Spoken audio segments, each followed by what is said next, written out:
Welcome back, everybody, to the Grand Shamrock Tour. I'm currently in a city in Montana that kind of has an image problem. Honestly, I don't understand it. My grandfather came here. It's my second time. People ask me, where are you? I say, I'm right here and loving it. Hey, John, you're missing the E. Oh, that's completely different. Welcome back, everybody, to the Grand Shamrock Tour. I'm John. I'm Carline.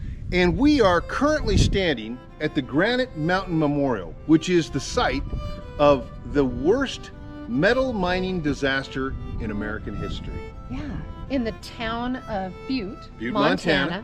Yeah, something real interesting to me, and I just thought, this is our second time through, and so let's share our story of having visited here enough so that we wanted to visit again. Yeah, and it's an amazing place. Behind us stands the richest hill on earth. Oh, and Butte, Montana is interesting. Yeah, Butte, Montana is known for that and all of the many cultures that came here to work that richest hill. Yeah, there was so many countries represented of people that came to work. Yep. Your grandfather. My grandfather came here. Yep, my grandfather came here, and everyone came to create a better life. And 168 of those miners didn't make it out on that June 8th, 1917. Yeah. And that they have a memorial here for that is great. But your grandfather, this was back in the 1800s. James O'Boyle.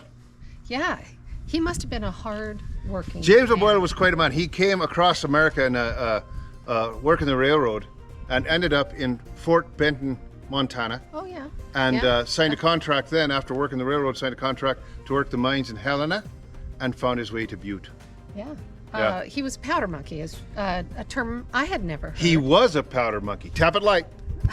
Tap it light.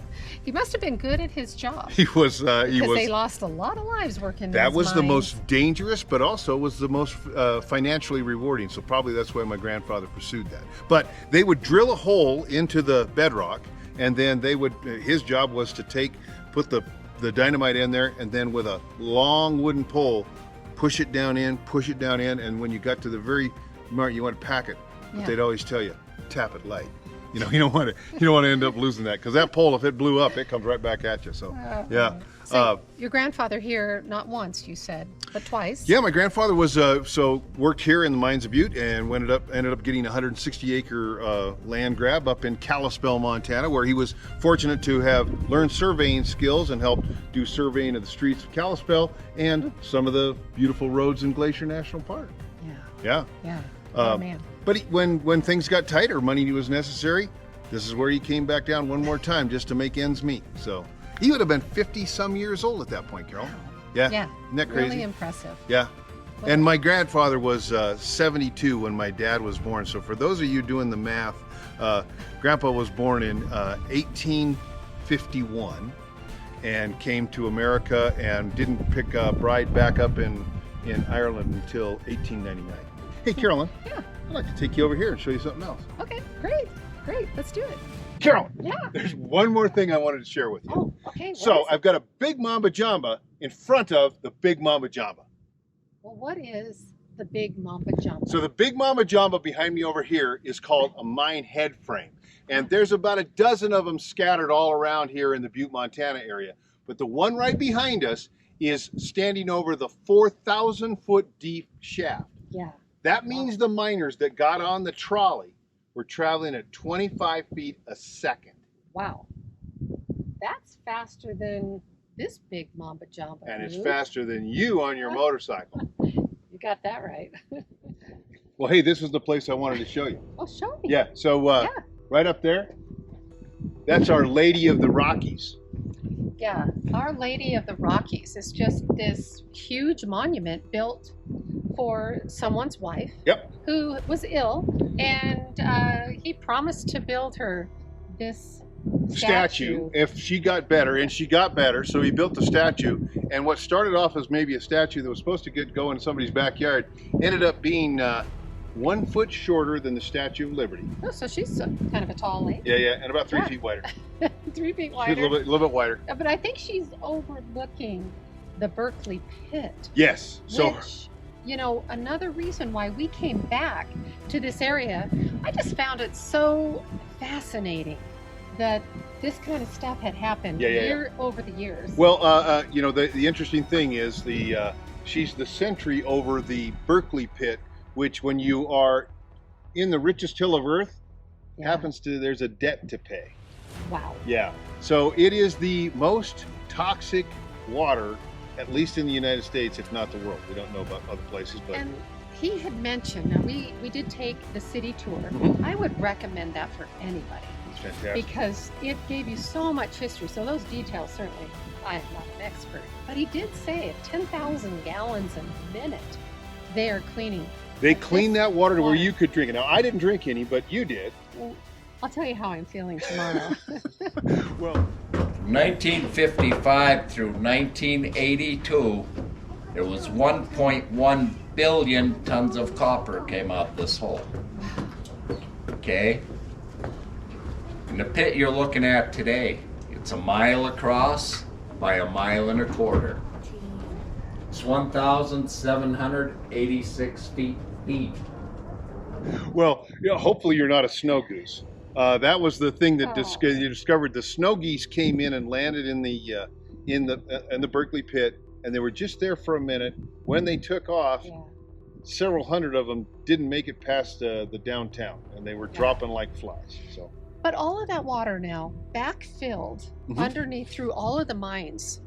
I can't remember how many miles. Oh yeah, it's miles and miles. It's hundreds of miles, thousands of miles. Now filled with water. Right.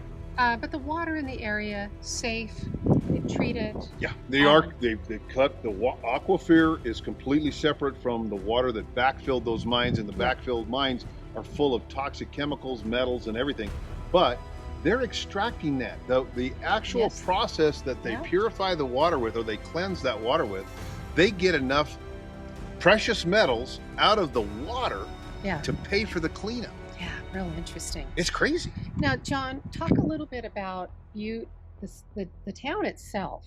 Back in the 1900s, yes, it was 100 to 110,000 people. Yeah. Now, I'm thinking somewhere around 35. There's not 35,000 people in the entire basin now. So that footprint, that had miners and lawyers and doctors and every single captain of industry that lived there, including the Copper Kings themselves.